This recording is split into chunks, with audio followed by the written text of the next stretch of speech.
तो दोस्तों स्वागत है आप लोग का Q&A सत्यम में। दोस्तों उत्तर प्रदेश पुलिस की तैयारी कर रहे हैं आप लोगों के लिए। दोस्तों मैं इस वीडियो में आपका टेस्ट लेकर आया हूं, जिसमें दोस्तों मैं आपके 50 क्वेश्चन का टेस्ट लेने वाला हूं और आप लोग को जवाब देना है आप कितने क्वेश्चन अपने सही कर पा रहे हैं। जिसमें दोस्तों 25 क्वेश्चन आपके जीके जीएस के होने वाले हैं और 25 आपके हिंदी होने वाले हैं। तो आप देखिए कितने क्वेश्चन आप इसमें जवाब दे पा रहे हैं। तो चलिए दोस्तों इस टेस्ट को स्टार्ट करते हैं। और दोस्तों डेली आपका 7 PM पर टेस्ट होता है, तो जरूर इस टेस्ट को दीजिए और चैनल पर विजिट करके देखिए। बहुत सारे क्वेश्चन आप लोगों के लिए करा दिए गए हैं, तो उसको जरूर आप लोग प्रैक्टिस करिए। तो चलिए देखते हैं। क्वेश्चन नंबर आपका पहला है, आंसर पता है तो साथ में कमेंट करते चलिएगा। तो पहला क्वेश्चन क्या कहता है, भारतीय राष्ट्रीय कांग्रेस की स्थापना कब हुई थी? तो ये भारतीय राष्ट्रीय कांग्रेस की स्थापना कब हुई थी, आपको आंसर पता है तो साथ में कमेंट करते चलिएगा। तो चलिए मैं इसका आंसर आपको बता देता हूँ। आंसर आप लोग पहले अपने मन में प्रिडिक्ट कर लीजिएगा और मैं इसका आंसर बताता हूँ। तो ये आपकी हुई थी 1885 में। कब दोस्तों? भारतीय राष्ट्रीय कांग्रेस की स्थापना 1885 में हुई थी। किसके द्वारा करी गई थी? ये आपकी AU ह्यूम के द्वारा करी गई थी। AU ह्यूम की द्वारा करी गई थी भारतीय राष्ट्रीय कांग्रेस की स्थापना। चलिए आगे बढ़ते हैं। नेक्स्ट क्वेश्चन आपकी स्क्रीन पर ये रहा। नेक्स्ट क्वेश्चन ये है कि निम्नलिखित युगों में सिंधु सभ्यता किस युग में पड़ती है? तो सिंधु सभ्यता जो है किस युग में पड़ती है? आपकी ऐतिहासिक काल में, प्रागैतिहासिक काल में, या उत्तर ऐतिहासिक काल में, या आद्य ऐतिहासिक काल में? तो ये आपकी कब पड़ती है? ये आपकी पड़ती है आद्य ऐतिहासिक काल में। सिंधु जो युगों में है, जो सिंधु सभ्यता आपकी आद्य ऐतिहासिक काल में पड़ती है। चलिए नेक्स्ट क्वेश्चन आपका देखते हैं। तीसरा क्वेश्चन आपका क्या है? तीसरा क्वेश्चन, निम्नलिखित में से कौन सा आश्रम इंद्रियों पर संयम रखने और बौद्धिक विकास करने की शिक्षा देता है? तो कौन सा आश्रम है जो इंद्रियों पर संयम और बौद्धिक विकास में आपका ये है संयम रखने की शिक्षा देता है? तो ये आपका कौन सा है? ये आपका ब्रह्मचर्य आश्रम है। ये आपको मालूम है कौन सा ब्रह्मचर्य है ये आश्रम है जो आपको देता है। चलिए नेक्स्ट क्वेश्चन। नेक्स्ट क्वेश्चन आपका चौथा क्वेश्चन क्या कहता है, भारतीय संविधान में मूल अधिकारों का वर्णन किस भाग में है? अगर मूल अधिकारों के वर्णन की बात करें तो ये आपके किसमें है? भाग 3 में है। किसमें दोस्तों? भाग 3 में है। 12 से लेकर आपके 35 के बीच में है। चलिए नेक्स्ट क्वेश्चन आपका देखते हैं। नेक्स्ट क्वेश्चन क्या है, संसार का सबसे बड़ा फूल कौन सा है? तो संसार का जो सबसे बड़ा फूल है, तो आंसर आप लोग अपना प्रेडिक्ट करते चलिएगा और यह पता है तो तुरंत कमेंट कर दीजिए। बाद में अपना स्कोर जरूर कमेंट करके बताइएगा। तो ये आपका कौन सा है? रिफ्लेक्सिया है। कौन दोस्तों रिफ्लेक्सिया है जो आपका संसार का सबसे बड़ा फूल है। कौन सा? रिफ्लेक्सिया। चलिए नेक्स्ट, भारत का राष्ट्रीय पुष्प कौन का है? आपका कमल है। नेक्स्ट क्वेश्चन आपका देखते हैं। दिल्ली के किस सुल्तान को उसकी उदारता के कारण लाक्स बख्श पुकारा जाता था? तो जो लाक्स बख्श था ये आपका कौन सा इस दिल्ली का सुल्तान था? तो ये आपका कौन सा है? ये आपका कुतुबुद्दीन ऐबक है। कौन? कुतुबुद्दीन ऐबक को लाक्स बख्श के नाम से जाना जाता था। चलिए नेक्स्ट क्वेश्चन आपका, भारत में राष्ट्रीय आय का संकलन कौन करता है? जो भारतीय राष्ट्रीय आय का संकलन आपका ये कौन करता है? तो ये करता है आपका केंद्रीय सांख्यिकी संगठन। कौन? केंद्रीय सांख्यिकी संगठन करता है जो भारतीय आय का संकलन करता है। चलिए नेक्स्ट क्वेश्चन, चमगादड़ निम्नलिखित किस कारण से अंधेरे में उड़ सकता है? तो चमगादड़ किस कारण वो अंधेरे में उड़ सकते हैं? तो ये एक कारण है। क्या हुआ? पराशब्द ध्वनियाँ तरंगे उत्पन्न करते हैं, यानी कि डी ऑप्शन इसका सही होने वाला है। 4 नंबर में पराशब्द ध्वनियाँ तरंगे उत्पन्न करते हैं। चलिए अगला क्वेश्चन देखते हैं। अगला क्वेश्चन क्या कहता है, किस देश में कुल क्षेत्रफल का सर्वाधिक प्रतिशत वन आच्छादित है? तो कितना प्रतिशत है जो कुल क्षेत्रफल का वन आच्छादित है? किस देश में कुल क्षेत्रफल का सर्वाधिक जो प्रतिशत है, तो किस क्षेत्र में है? ये आपका, तो ये किस में है? ये आपका है इंडोनेशिया में। कहाँ पर दोस्तों? इंडोनेशिया में है जो सर्वाधिक वन आच्छादित प्रतिशत क्षेत्र है। कहाँ पर? इंडोनेशिया में। नेक्स्ट क्वेश्चन, भारत के संविधान का ढांचा तैयार करने के लिए संघीय व्यवस्था की योजना किस देश से ली गई थी? तो जो संविधान का ढांचा तैयार करने की संघीय व्यवस्था है ये आपकी कहाँ से ली गई थी? तो ये आपकी स्विट्जरलैंड से। कहाँ पर? स्विट्जरलैंड से ली गई थी। चलिए नेक्स्ट क्वेश्चन। नेक्स्ट क्वेश्चन है आपका, गैस के गुब्बारों में हाइड्रोजन गैस की जगह हीलियम गैस का प्रयोग किया जाता है। क्योंकि यह तो जो हीलियम गैस होती है, जैसा कि आपको पता है हाइड्रोजन के मुकाबले में आपका ये आपकी कैसी होती है? तो ये आपकी अधिक स्थायी होती है। कौन सी? ये अधिक स्थायी होती है जो आपकी हाइड्रोजन हीलियम गैस होती है। चलिए नेक्स्ट क्वेश्चन। नेक्स्ट क्वेश्चन आपका, फलों को कृत्रिम रूप से पकाने के लिए प्रयुक्त गैस है। जो फलों को कृत्रिम रूप से पकाने के लिए आपकी इनमें से कौन सी गैस का प्रयोग किया जाता है जो कृत्रिम तरीके से करते हैं? तो ये आपकी कौन सा? एसिटिलीन है। कौन सी दोस्तों? एसिटिलीन गैस है जो कृत्रिम रूप से पकाने के लिए इसका उपयोग किया जाता है। बाकी आपकी CH4 मीथेन आपकी ये आपकी कूड़े करकट में पाई जाती है।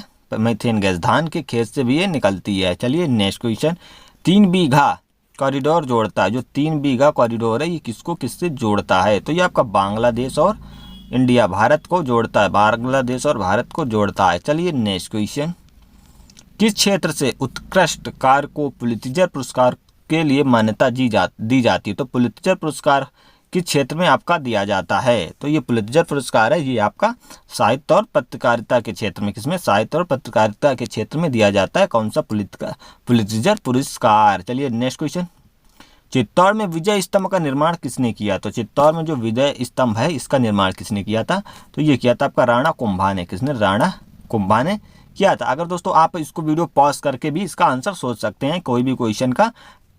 चलिए नेक्स्ट क्वेश्चन, कंप्यूटर डाटा की सबसे छोटी इकाई। अगर दोस्तों मैं ज़्यादा टाइम दूंगा तो आपका वीडियो काफ़ी लंबा हो जाएगा, तो इससे आपका थोड़ा प्रॉब्लम होगी, तो ये आप पॉज करके इसको देख सकते हैं, वीडियो लंबी ज़्यादा ना हो।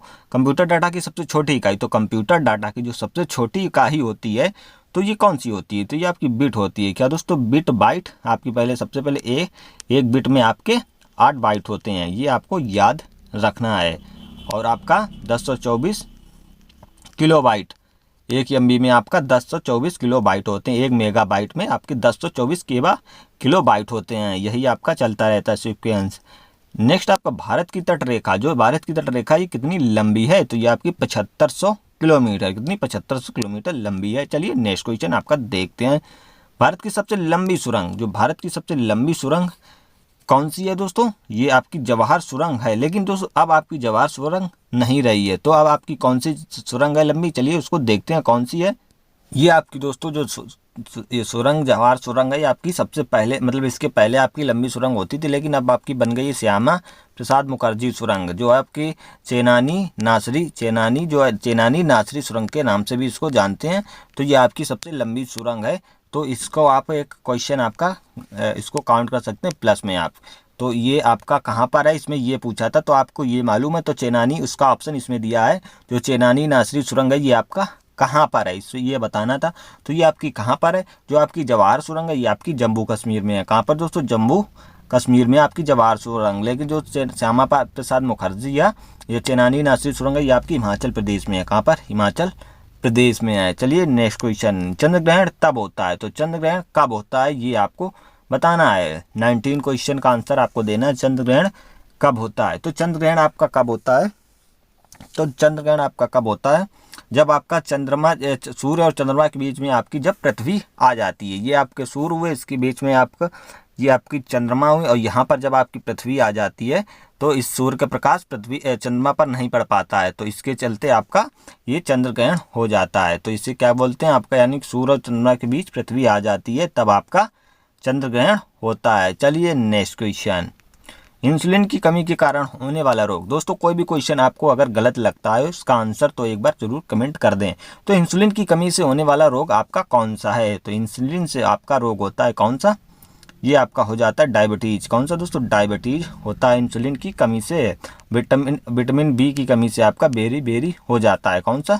बेरी जो है विटामिन B12 में आपका कोबाल्ट पाया जाता है, जिसका कैंसर में इलाज किया जाता है। चलिए नेक्स्ट क्वेश्चन, वायुमंडल ऑक्सीजन, जो वायुमंडल वायु में ऑक्सीजन का प्रतिशत कितना होता है? तो वायुमंडल में ऑक्सीजन का प्रतिशत ये आपका होता है 21%। कितना दोस्तों? 21%। चलिए नेक्स्ट क्वेश्चन आपका देखते हैं। और अगर नाइट्रोजन की बात करें तो 78% आपका नाइट्रोजन होती है। Next question, India Venus freedom पुस्तक के लेखक कौन थे? तो इंडिया वीनस फ्रीडम पुस्तक के लेखक आपकी महात्मा गांधी। कौन? आपके महात्मा गांधी थे। चलिए नेक्स्ट क्वेश्चन की ओर बढ़ते हैं। भारत का सर्वाधिक प्रदूषित नगर, जो भारत का सर्वाधिक प्रदूषित नगर है तो ये कौन सा है? तो ये आपका कौन सा है? आपको आंसर पता है तो जरूर कमेंट कर दीजिए। तो भारत का सर्वाधिक प्रदूषित नगर आपका अंकलेश्वर है। कौन? अंकलेश्वर है। चलिए नेक्स्ट क्वेश्चन, भारत का सबसे स्वच्छ शहर आपका इंदौर। कौन सा है? इंदौर है, जो MP का जो सबसे आपका 6ठी बार बना है स्वच्छ शहर है। नेक्स्ट क्वेश्चन है, श्रम दिवस किस तिथि को मनाया जाता है? श्रम दिवस यानी कि लेबर डे किस दिन मनाया जाता है? तो ये आपका 1 मई को मनाया जाता है। कब? 1 मई को श्रम दिवस आपका मनाया जाता है। चलिए नेक्स्ट क्वेश्चन है, अमीर खुसरो का नाम जोड़ा जाता है। तो अमीर खुसरो का नाम इसमें से किसके साथ जोड़ा जाता है? तो अमीर खुसरो आप ये सितार के आविष्कारक थे। कौन? अमीर खुसरो। तो इनका नाम जो है सितार के आविष्कार से जोड़ा जाता है। तो दोस्तों ये आपके 25 क्वेश्चन जो है जीएस के समाप्त होते हैं। अब इसके बाद आपकी हिंदी स्टार्ट होने वाली है। तो चलिए दोस्तों अब हिंदी को देखते हैं जल्दी जल्दी से। हिंदी में आपका ये देखिए हिंदी टेस्ट, इसमें आपके 25 क्वेश्चन लिए गए हैं। तो आपको आंसर पता है तो जल्दी से साथ साथ कमेंट करते चलिएगा। बस आप उसके बाद आप अपना स्कोर जरूर कमेंट करके बताएं, जीएस में कितना सही कर पाएँ आप और हिंदी में कितना। तो पहला क्वेश्चन देखते हैं। पहला क्वेश्चन आपका क्या कहता है। पहला क्वेश्चन है आपका निम्नलिखित में से कौन सा शब्द स्त्रीलिंग है। तो अब इसमें से स्त्रीलिंग आपको बताना है। तो कौन सा स्त्रीलिंग है।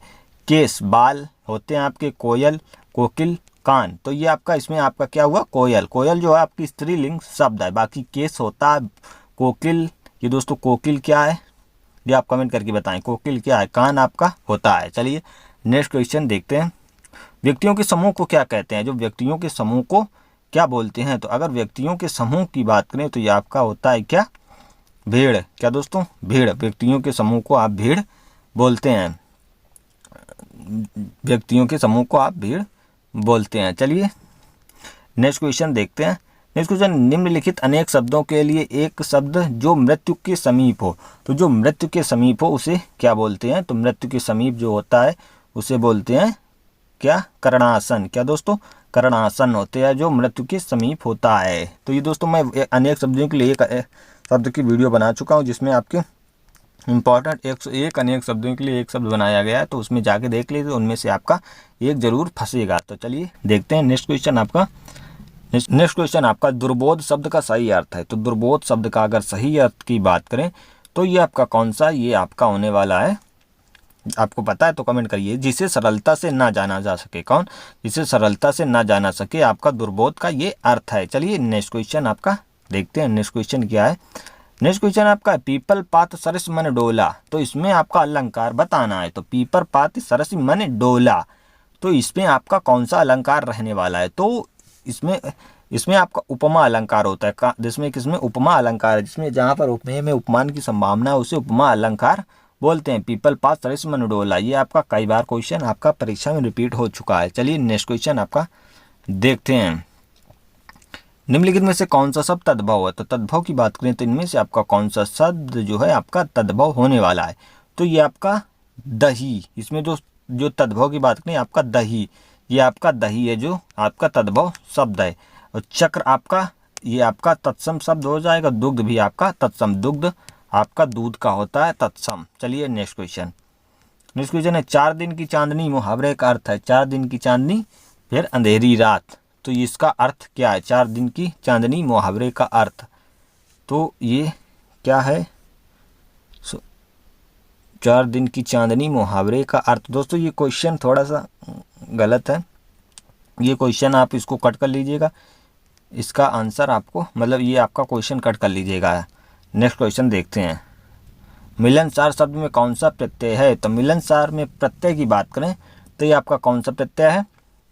तो ये आपका प्रत्यय आंसर आपको पता है तो ज़रूर कमेंट करके बताएं। तो इसमें आपका मिलनसार कौन सा प्रत्यय, रा प्रत्यय। कौन सा दोस्तों, इसमें आपका रा प्रत्यय होने वाला है। तो चलिए नेक्स्ट क्वेश्चन देखते हैं। इसमें दोस्तों आपका ये 1 मिनट, सार कौन सा दोस्तों, सार है। कौन सा, ये आपका सार आएगा। कौन सा प्रत्यय आपका सार होने वाला है। चलिए नेक्स्ट क्वेश्चन देखते हैं। नेक्स्ट क्वेश्चन आपका आएगा निम्न में से अशुद्ध वर्तनी का चयन कीजिए। तो अशुद्ध वर्तनी आपका कौन सा है। तो इसमें अशुद्ध वर्तनी आपकी कौन सी रहने वाली है, ये आपकी ख्याति। ख्याति आपका इस प्रकार से लिखा जाता है। क्या दोस्तों, ख्याति। इसमें आदि खा बनती है। तो यानी कि पहला ऑप्शन सही होने वाला है। नेक्स्ट क्वेश्चन देखते हैं। निम्नलिखित में से कौन सा शब्द महेंद्र का शब्द का पर्यायवाची नहीं है। तो महेंद्र का पर्यायवाची आपका कौन सा नहीं है। तो ये आपका राजा। राजा आपका महेंद्र का पर्यायवाची शब्द नहीं है। इंद्र, सुरेश, देवेंद्र ये सारे आपके महेंद्र के पर्यायवाची हैं। चलिए नेक्स्ट क्वेश्चन। नेक्स्ट क्वेश्चन आपका क्या कहता है। नेक्स्ट क्वेश्चन है निम्नलिखित में से कौन सा शब्द इति शब्द का पर्यायवाची है। तो इति शब्द का पर्यायवाची कौन सा है। तो ये आपका बाधा है। क्या, इति शब्द का पर्यायवाची बाधा है। चलिए नेक्स्ट क्वेश्चन। निम्नलिखित में से कौन सा शब्द ऊसर शब्द का विलोमार्थक शब्द है। ऊसर शब्द का विलोमार्थक शब्द आपका क्या होने वाला है। तो ये आपका कौन सा है, आंसर पता है तो कमेंट कर दीजिए। ये आपका है उपजाऊ। क्या दोस्तों, उपजाऊ है जो ऊसर शब्द का विलोमार्थक शब्द है। ऊसर शब्द आप समझते होंगे क्या है, तो इसका अर्थ उपजाऊ है। चलिए नेक्स्ट क्वेश्चन। नेक्स्ट क्वेश्चन है, निम्नलिखित में से कौन सा शब्द ठाकुर शब्द का अनेकार्थी शब्द नहीं है? तो ठाकुर शब्द का एक अनेकार्थी शब्द आपको बताना है। तो ये कौन सा नहीं है? तो इसका रूप जो है अनेकार्थी शब्द नहीं, बाकी देवता, मालिक, छत्री ये सारे इसके अनेकार्थी शब्द हैं। चलिए नेक्स्ट क्वेश्चन, संस्कृत भाषा के पहले कौन सी भाषा थी? तो संस्कृत भाषा के पहले कौन सी भाषा थी ये आपको इनमें से बताना है। तो ये कौन सी आपकी भाषा थी? ये आपकी प्रकृति थी। कौन सी? प्राकृत भाषा थी, जो प्राकृतिक भाषा थी। चलिए नेक्स्ट क्वेश्चन, नेक्स्ट क्वेश्चन आपका है, नेक्स्ट क्वेश्चन है आपका, निम्नलिखित में से शुद्ध वर्तनी कौन सी है? तो शुद्ध वर्तनी की बात करें तो इनमें से कौन सी है? तो ये आपकी है यथार्थोन्मुख। क्या दोस्तों? यथार्थोन्मुख। कौन सी? यथार्थोन्मुख। ये आपकी है शुद्ध वर्तनी। ये आपका गलत लिखा, ये भी गलत, ये भी गलत। चलिए नेक्स्ट क्वेश्चन आपका देखते हैं। नेक्स्ट क्वेश्चन आपका है 16 नंबर, निम्नलिखित में से कौन सा संधि विच्छेद सही है? तो संधि विच्छेद इनमें से बताना है कौन सा आपका सही है। तो मही धन इंद्र, तो ये आपका महेंद्र हो गया। नदी धनीश, तो आपका नदीश हो गया। इसके वधु धन उत्सव वधुत्सव हो गया। तो यानी कि ये आपके दोस्तों तीनों सही हैं। ये आप एक बार देख सकते हैं, ये तीनों आपका सही हैं। अब एक बार इसमें आपको बताना ये आपकी कौन सी संधि हैं, ये जरूर कमेंट कर बताएं ये तीनों में से कौन सी संधियां हैं। नेक्स्ट क्वेश्चन आपका देखते हैं, चौकोर शब्द में कौन सा समास है? तो चौकोर में आपका कौन सा समास है? तो चौकोर में आपका कौन सा? द्विगु समास है। कौन सा दोस्तों? द्विगु समास है। तो द्विगु समास में क्या दोस्तों? संख्यावाचक कोई भी आ जाए तो वो आपका द्विगु समास होता है। चलिए नेक्स्ट क्वेश्चन, ठनठन गोपाल मुहावरे का अर्थ है। तो ठनठन गोपाल आपका मुहावरे का अर्थ क्या रहने वाला है? तो ठनठन गोपाल मुहावरे का अर्थ है आपका, ये आपका शक्ति। एक मिनट, क्या ठनठन गोपाल? तो ठनठन गोपाल इसका अर्थ आपका रहने वाला है खोखा, जो बना ठना नव युवक। इसका ऑप्शन आपका डी सही रहने वाला है। तो चलिए नेक्स्ट क्वेश्चन देखते हैं, रिक्त स्थानों की पूर्ति कीजिए। वर्षा होगी तो फसल कैसी होगी? सूखी होगी, अच्छी होगी, नहीं होगी, नष्ट होगी? तो आपकी अच्छी होगी। कौन सी? फसल आपकी अच्छी होगी। रिक्त स्थान आपको भरना था। इसके बाद नेक्स्ट क्वेश्चन, कनक कनकते सौगनी मादकता दिखाए, ये में अलंकार कौन सा है? तो इसमें कनक कनकते सौगनी मादकता दिखाए, जो खाए बौराए, जो पाए बौराए। तो इसमें आपको अलंकार बताना है। तो इसमें जब एक शब्द की आवृत्ति कई बार हो तो उसमें कौन सा अलंकार होता है? तो ये आपका इसमें कौन सा अलंकार होता है? इसमें यमक अलंकार होता है। कौन सा? यमक अलंकार होता है। इसमें कनक कनकते सौगुनी माँ दिखता है दिखाए, मतलब एक कनक का मतलब आपका सोना है और एक कनक का मतलब आपका धतूरा है। चलिए अर्थ अगर दोनों शब्द एक प्रकार से हैं, उसका अर्थ अलग निकलता है तो उसमें आपका यमक अलंकार होता है। चलिए नेक्स्ट क्वेश्चन, ज्ञान का मार्ग लिए एक सा ही है। तो किसके लिए एक सा ही है? अब प्रत्येक के लिए, अपने सबके यानी उनके। तो किसके लिए है आपका? तो ये आपका रहने वाला है, ये आपका रहने वाला है किसका? 21 का ऑप्शन आपका सबके लिए। क्या प्रत्येक ज्ञान का मार्ग जो है सबके लिए आपका एक है। चलिए नेक्स्ट क्वेश्चन आपका देखते हैं। नेक्स्ट क्वेश्चन आपका उज्ज्वल शब्द का शुद्ध रूप है। तो उज्ज्वल शब्द का अगर शुद्ध रूप की बात करें तो उज्ज्वल शब्द का शुद्ध रूप है आपका सी ऑप्शन। कौन सा? उज्ज्वल। इस प्रकार से आपका उज्ज्वल लिखा जाता है, ये आपको याद रखना, उज्ज्वल। ये आपका सही है, ऑप्शन सी। चलिए नेक्स्ट क्वेश्चन 23 नंबर क्या है? समान धर्मी व्यक्तियों के जमाव को कहते हैं। तो समान धर्मी व्यक्तियों के जमाव को क्या कहते हैं? इनको कहते हैं सम्मेलन। क्या दोस्तों? सम्मेलन कहते हैं समान धर्मी व्यक्तियों को। नेक्स्ट सूर्योदय का संधि विच्छेद, सर्वोदय का संधि विच्छेद कौन सा है? तो सर्वोदय आपका कौन सा संधि विच्छेद है? इसमें आपका सर्व प्लस उदय। कौन सा? सर्व प्लस उदय। इसमें सर्वोदय में ये आपका संधि विच्छेद है। नेक्स्ट क्वेश्चन है, आत्मनिर्भर किस समास का उदाहरण है? तो आत्मनिर्भर ये किसका उदाहरण है इसमें दोस्तों? इसमें आपका तत्पुरुष होने वाला है। कौन सा? इसमें तत्पुरुष आपका होने वाला है समास। कौन सा? आत्मा पर निर्भर। तो ये आपका तत्पुरुष समास होने वाला है। दोस्तों ये आपके 50 क्वेश्चन समाप्त होते हैं। तो अब आपको स्कोर बताना है कि आपके कितने क्वेश्चन सही कर पाए हैं। तो चलिए दोस्तों, वीडियो पसंद आए तो वीडियो को लाइक कर दें, चैनल को सब्सक्राइब कर लें। मिलते हैं नेक्स्ट वीडियो में। जय हिंद, वंदे मातरम।